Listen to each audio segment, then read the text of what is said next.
పురపాలక శాఖ మంత్రి నారాయణ గారు తిరుపతిలో విలేకరులతో మాట్లాడుతూ టీడీఆర్ బాండ్లకు సంబంధించి తిరుపతిలో పెద్దగా ఏమీ జరగలేదు అని ప్రకటించినట్టుగా ఈరోజు పత్రికలలో వార్త చూశాను. ఆయన మళ్ళీ దానికి భిన్నంగా మాట్లాడినా నాకు అభ్యంతరం లేదు. ఎందువల్లంటే టీడీఆర్ బాండ్ల విషయంలో ఏ విచారణకైనా సిద్ధంగా ఉన్నామని ప్రకటిస్తున్నాను నేను. కానీ దీనికి సంబంధించి నేను ఏ రోజు కూడా స్పందించలేదు.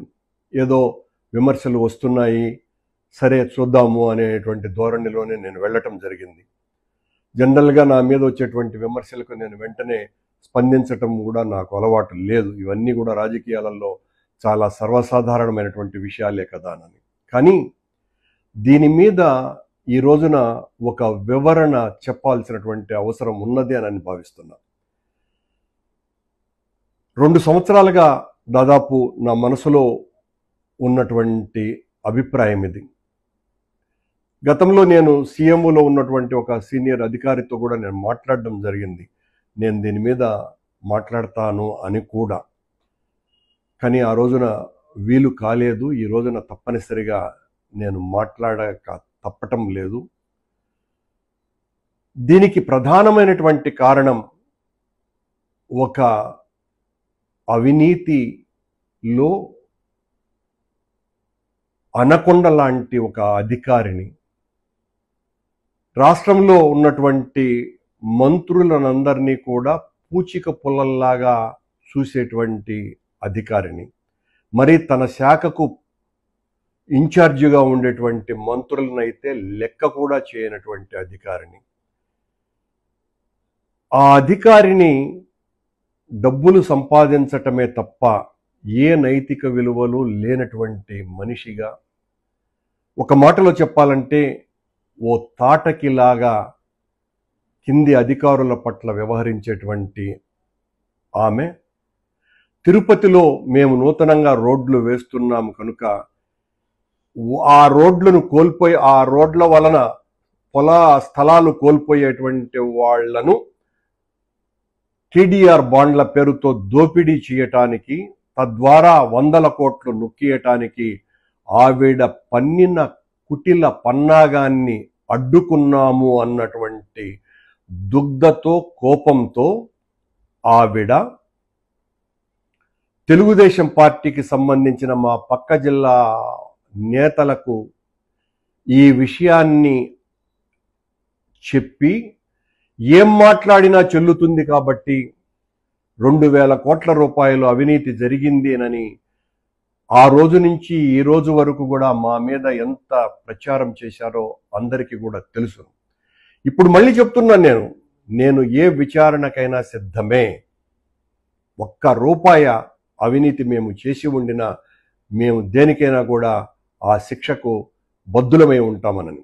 కానీ ఈ అవినీతి అధికారిని గత 30-35 సంవత్సరాలుగా తను ఎక్కడ పని చేసినా 100,000 కోట్ల రూపాయలు లూటీ చేసి, చివరకు అత్యున్నత న్యాయస్థానం కూడా మీ నీతి గురించి మాకు చాలా బాగా తెలుసులేనని వెటకారపు మాటలు పడ్డటువంటి అధికారిని, ఓ పూతనకు ఏమాత్రమూ తక్కువ కాదు, లంకిణి కంటే కూడా చాలా విపరీతమైనటువంటి చేష్టలు ఉన్నటువంటిది. ఆవిడ ధరించేటువంటి, రోజు ధరించే చీర ఖరీదు కనీసం అంటే 1,50,000 రూపాయలు. ఆమె చేసేటువంటి ఉద్యోగం ఏంటి, ఆమెకు వచ్చేటువంటి జీతం ఎంత, ఆవిడ ధరించేటువంటి చీరల ఖరీదు ఎంత, ఇవన్నీ కూడా నాకు చాలా స్పష్టంగా తెలుసును. రోజు 1,50,000 రూపాయలకు పైన విలువ చేసేటువంటి చీరలు ధరిస్తూ 50 లక్షల రూపాయల కంటే విలువైనటువంటి విగ్గులు ఆవిడకు దాదాపు 11 ఉన్నాయి. రోజు ఆ విగ్గులు ఒక్కొక్క రోజు ఒక్కొక్క విగ్గు ధరిస్తూ ఆవిడ దర్శనమిస్తూ ఉంటారు ఆఫీసులలో. ఆవిడ క్రింది స్థాయి అధికారులతో, ఆవిడ అసలు భూమినే కొల్లగొట్టింది అన్నటువంటి పేరు కూడా గాంచినటువంటి వ్యక్తి. ఆవిడ ఒక విలువలతో జీవితమంతా ఉద్యమాలతో పోరాటాలతో రాజకీయాలు చేసినటువంటి నా మీద కక్షగట్టి ఇక్కడ తిరుపతిలో గతించిన ఓ తెలుగుదేశం నాయకుడితో విపరీతంగా అంటగాగినటువంటి ఆవిడ నేను ఈ ఘోరాన్ని చూడలేక అడ్డుకట్ట వేశానని నా మీద తెలుగుదేశం వాళ్లను ఉసిగొల్పి 2,000 కోట్ల రూపాయల అవినీతి జరిగింది అని ప్రచారం చేయటానికి ఈ ఆధునిక రజియా సుల్తాన్ అనే కారణమని చెప్తున్నా. నేను చెబుతూనే ఒక మాట చెప్తున్నా, ఇప్పటికీ కూడా నేను ఏ విచారణకైనా మేము సిద్ధమే. ఒక్క చిన్న తప్పు కూడా జరగలేదు. తిరుపతిలో రాష్ట్రంలోనే ఎక్కడా లేనంతగా అత్యద్భుతంగా దాదాపు 21 మాస్టర్ ప్లాన్ రోడ్డులను వేసినాం. ఈ రోజున తిరుపతిలో ట్రాఫిక్ రద్దీని కేవలం ఆ 5 ఏళ్ల పరిపాలనలో మా వలన దాదాపు 70% పైగా తగ్గించగలిగినాము అంటే మా నాయకుడు జగన్మోహన్ రెడ్డి గారు నాకు ఇచ్చినటువంటి పూర్తి స్వేచ్ఛ కారణంగా నేను ఆ పని చేయగలిగిన. కానీ ఇలాంటి నీచపు ఆలోచనలు ఉండేటువంటి అధికారుల వలన సమస్యలు వస్తాయి, భరిస్తాం.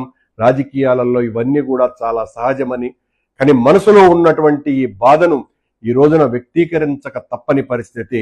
ఇలాంటి కొద్దిమంది, అందరూ కానే కాదు సుమా, కొద్దిమంది ఉద్యోగాలలో చేరి రాష్ట్రమంతా కూడా లూటీ చేద్దాము అనుకునేటువంటి అధికారులతో రాజకీయ నాయకులు కూడా చాలా జాగ్రత్తగా ఉండాల్సిన అవసరం ఉంది అనే విషయాన్ని తెలియజేస్తున్నారు.